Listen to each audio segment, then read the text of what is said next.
Buenas tardes, mi nombre es María de la Luz Reyes Rodríguez y fungiré como asistente de los magistrados que integran la cuarta sala colegiada penal del Tribunal Superior de Justicia del Estado, la cual se encuentra conformada por los ciudadanos magistrados, licenciado Ángel Mario García Guerra, licenciado Jorge Luis Mancilla Ramírez y el licenciado Mauro Zacarías Casimiro, siendo el licenciado Ángel Mario García Guerra presidente de este tribunal colegiado. A partir de este momento solicito atentamente que apaguen sus teléfonos celulares, así como cualquier otro aparato de grabación de audio o video y que guarden silencio.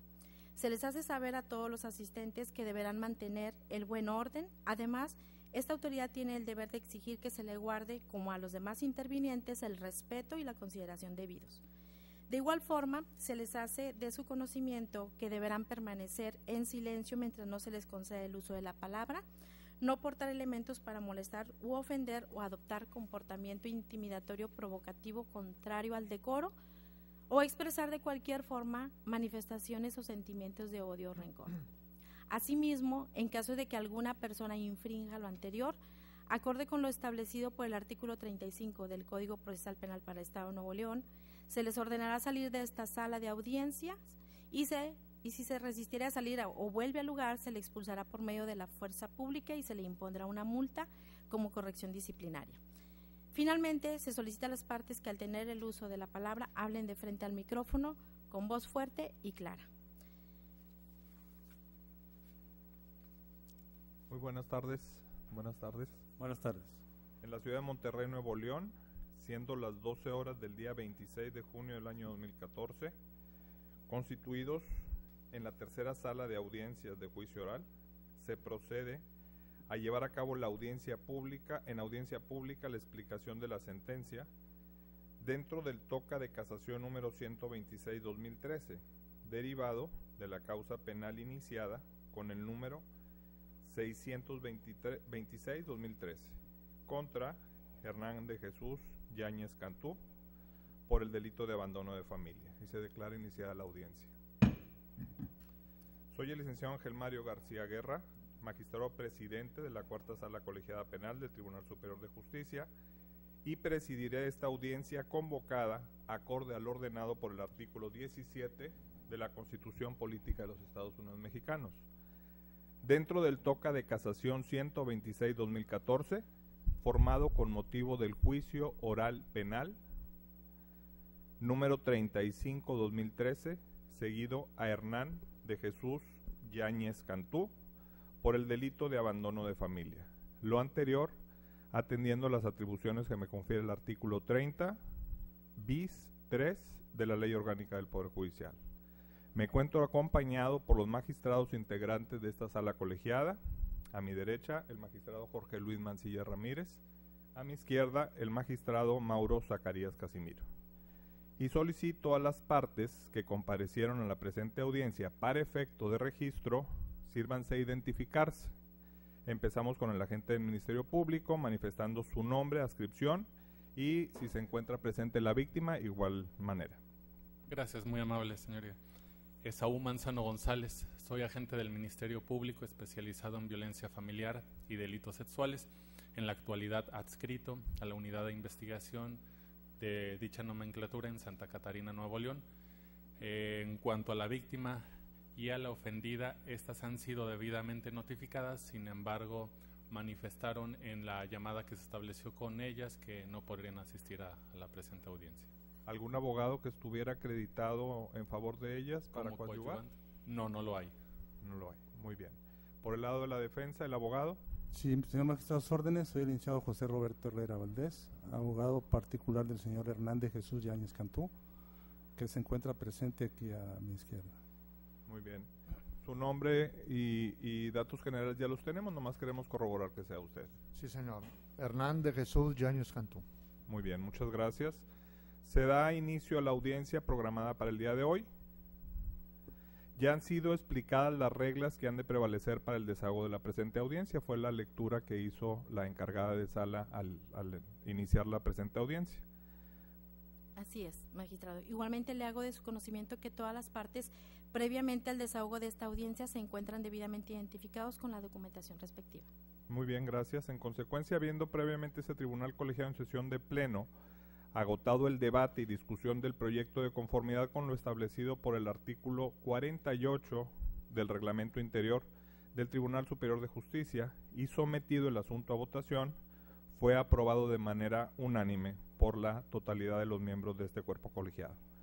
Y se les hace de su conocimiento que se determinaron improcedentes los agravios del defensor particular, por lo que se confirmó la resolución de fecha 27 de enero del 2014, emitida por el Juzgado Colegiado de Juicio Oral del Estado contra Hernán de Jesús Yáñez Cantú por el delito de abandono de familia, dentro de la causa número 35-2013, que se deduce el toca de casación número 126-2014.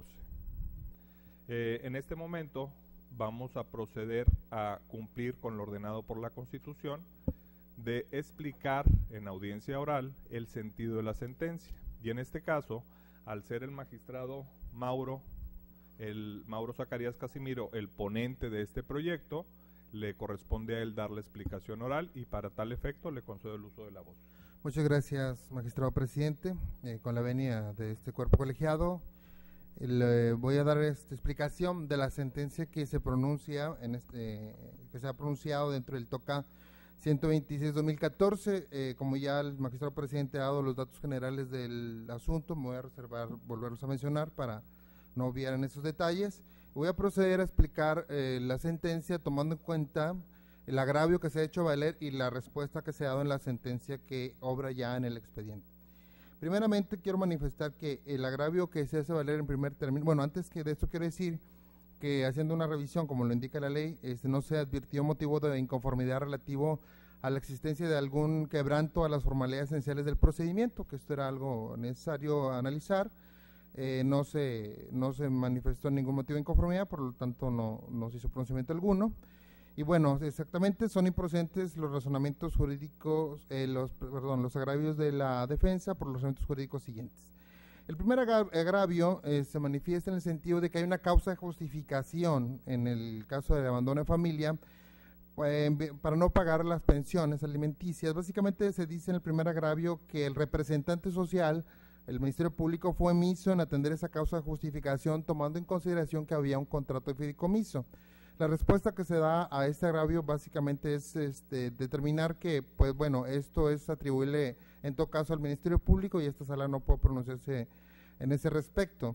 Sin embargo, en el segundo agravio se hace valer también que los jueces integrantes del Tribunal del Juicio Oral Penal tuvieron la oportunidad de aplicar los principios de justicia restaurativa, que marca el artículo 4 del Código Procesal Penal, así como el principio de objetividad previsto en el artículo 20, último párrafo del mismo ordenamiento, pues debió de haber ordenado materializar el referido contrato de fideicomiso, es decir, que lo hubieran mandado cobrar, vamos a ponerle así, y porque así se hubieran atendido las necesidades y responsabilidades individuales y colectivas de las partes y lograr la reintegración de la víctima y quien cometió el delito a la sociedad en busca de la reparación del daño.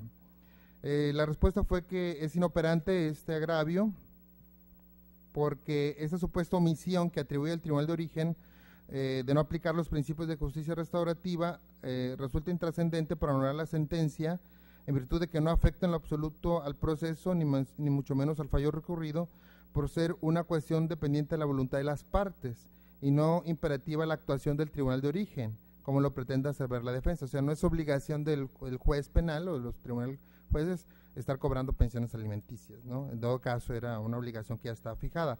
Precisamente el siguiente agravio es el que yo creo que determina un punto transversal dentro de este procedimiento y es el que me va a tomar un poquito más de tiempo, no mucho, para explicarlo.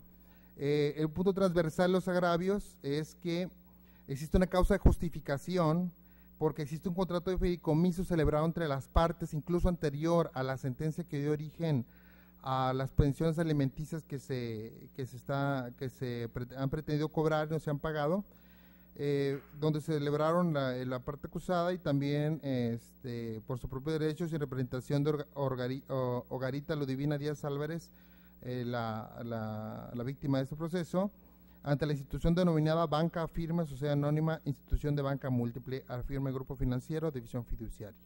Sustancialmente se señala que dicho contrato ampara las pensiones alimentarias condenadas en vía judicial por ser el objeto de dicho acuerdo de voluntades. A esto se indica lo siguiente: primeramente tenemos que establecer que hay dos supuestos en el caso de abandono de familia. El primer supuesto es cuando se hace un acuerdo voluntario para pagar pensiones alimenticias. Cuando hay un acuerdo, un convenio voluntario para pagar pensiones alimenticias y no se cumplen, esto configura un delito de abandono de familia. Cuando el juez en un procedimiento contencioso fija las pensiones alimenticias, establece otro supuesto distinto. Y es ahí esta obligación independiente de cualquier otro convenio que se haya formulado por las partes. En este sentido, ese es el caso en el que nos encontramos en esta situación. Es decir, independientemente de que existiera un contrato de fideicomiso, usted debió haber cumplido con la fórmula que para pagar las pensiones determinó la quinta sala familiar, que además es una sentencia que usted reconoce como acuerdo probatorio dentro de este procedimiento.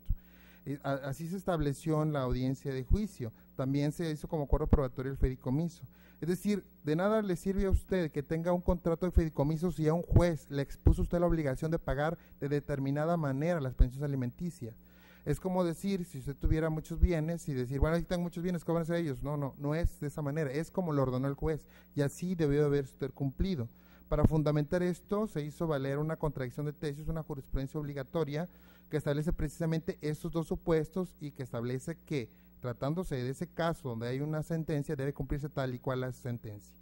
En el caso de que hubiera un acuerdo voluntario, se debe cumplir con ese acuerdo, pero ese no es el caso que está aquí. El siguiente agravio es que el tribunal no vio como causa de justificación el estado de insolvencia del imputado. Usted establecía que hay una insolvencia, que le ha ido mal en su negocio, sí lo manifestó en la audiencia de juicio, y que ello originó el motivo por el cual pues se hizo el fideicomiso, que lo negociaban mal, se hizo el fideicomiso para garantizar eso. Bueno, esto tampoco le beneficia, tomando en consideración que todo exposición relativa a la falta de pago de los alimentos, tomando en cuenta que estos se dan en la medida de quien los puede proporcionar y también la necesidad de quien los da, pues eso tiene que hacer valer ante la autoridad familiar correspondiente, y eso debe haberlo hecho valer ante ese juzgado para precisamente que se diera esa justificación ahí. Y aquí no hay ninguna prueba en este procedimiento relativa a que usted haya hecho valer ese punto. Tal vez exista, pero no en este procedimiento, y por eso nosotros no podemos pronunciarnos respecto de eso. El siguiente agravio es el argumento emitido por el tribunal en el sentido de que el procesado es responsable por el delito de abandono de familia por no justificar la causa por la cual no cumplió una sentencia definitiva dictada por la quinta sala que ya mencionamos, pasando por alto de nueva cuenta que el contrato de fideicomiso se celebró para ese fin. Este argumento, pues bueno, ya lo dijimos, se reitera que debe cumplirse conforme lo dictó la magistrada de la quinta sala familiar y no como estableció en el contrato de fideicomiso, que era lo primero era lo correcto. Muy bien, también existe como agravio el argumento de que el fideicomiso es un contrato de realización futura y que el pago de pensiones alimenticias son de ejecución inmediata y preferentes, que eso lo dijo el tribunal de primera instancia y que usted no estaba de acuerdo con eso. En razón porque el fideicomiso pues puede garantizarlo en ese sentido. Bueno, este tribunal está de acuerdo con el sentido del tribunal de primera instancia, tomando en consideración que debe pagarse, insistimos, conforme lo hizo valer la quinta sala, que se estableció en el procedimiento y se probó y fue admitido por las partes que éstas se comprometieron a pago mensual de 35,000 pesos a sus hijas, a las víctimas, y lo cual no fue probado que se haya hecho tal y como lo ordenó la magistrada. Por todo lo anterior, se resolvió en un único punto que eran improcedentes los agravios de la defensa particular del imputado. Se confirmó en sus puntos la sentencia del Tribunal de Primera Instancia de fecha 27 de enero del año 2014, emitida por el Juzgado Colegiado de Juicio Oral Penal del Estado en contra de Hernán de Jesús Yáñez Cantú por el delito de abandono de familia dentro de la causa penal 35-2013, de la cual se deduce el presente toca de casación número 126-2014. Es cuanto tengo que decir, señor magistrado presidente. Muchas gracias. En conclusión, lo que podría yo agregar en una muy breve síntesis es que, primero que todo, tendría que aclararle que atendiendo al principio que nos obliga de inmediación en este nuevo sistema de enjuiciamiento penal, hemos observado con detenimiento los 3 miembros de este cuerpo colegiado la audiencia que se llevó a cabo ante los jueces de juicio oral. Eso nos obliga a la ley para poder apreciar de manera directa lo que ahí se sucedió. En este caso, pues es una inmediación indirecta porque no recibimos directamente nosotros las pruebas, pero al observar el video podemos concluir que hay una inmediación indirecta. Y después de haber observado ese video y después de analizar los agravios y sobre todo la decisión de los jueces, que es la que ustedes están impugnando a través de esta vía, podemos concluir los 3 que básicamente la defensa siempre fue la misma, tanto ante el juicio oral como ante nosotros en segunda instancia, la existencia de ese fideicomiso. Y lo que quisiéramos que les quedara claro, sobre todo a usted que es el imputado y ahora sentenciado, es que ese fideicomiso existió desde antes del juicio sumario de alimentos. Y eso fue materia de análisis en el juicio sumario de alimentos. Y ustedes agotaron incluso una apelación contra la decisión del juez de primera instancia en materia familiar. Y después de agotar esa apelación, donde los condenaron aún con la existencia del fideicomiso, agotaron también un juicio de amparo, en el que les fue negado el amparo y protección de la justicia federal. ¿Qué significa esto? Que el fideicomiso no es una causa para dejar de cumplir con sus obligaciones alimenticias. Aún con la existencia de ese fideicomiso, usted fue condenado por un tribunal familiar a pagar las pensiones alimenticias y hasta el día de hoy usted no demostró que hubiera hecho esos pagos. Y por esa razón es que estamos confirmando la sentencia dictada por los jueces del juicio oral, en el cual se reitera que usted tiene la obligación de cumplir con el pago de sus pensiones alimenticias y además de cubrir la reparación del daño que está adeudada. Todo eso consta en detalle en la sentencia que por escrito hemos firmado y que está a su disposición, además de la explicación que ha hecho el ponente en este proyecto. ¿Algo que deseen agregar las partes? Por cuanto hace a la representación social, esta se da por notificada y solicita la expedición de copia fiel del registro tanto de la videograbación de la presente audiencia como desde luego de la resolución por escrito de la alzada. Muy bien, acorde a lo que establece el artículo 32 del nuevo Código Procesal Penal en el Estado, se accede de conformidad a su petición y se ordena que se le expida lo solicitado. Por el lado de la defensa. Igualmente, señor magistrado, solicitamos que nos expida una copia certificada para hacer valer nuestro derecho. Muy bien, perfecto. Imputado, ¿tiene algo que decir? No, adelante, digo. Ahí voy a buscar otras instancias. Gracias. Perfecto. Muy bien, entonces en este acto se dan todos por notificados de la resolución que hemos adoptado y se ordena de igual manera para el defensor y para su representado que se expidan las copias que hayan solicitado. No habiendo más que agregar y siendo las 12 horas con 17 minutos del mismo día, se da por concluida esta audiencia.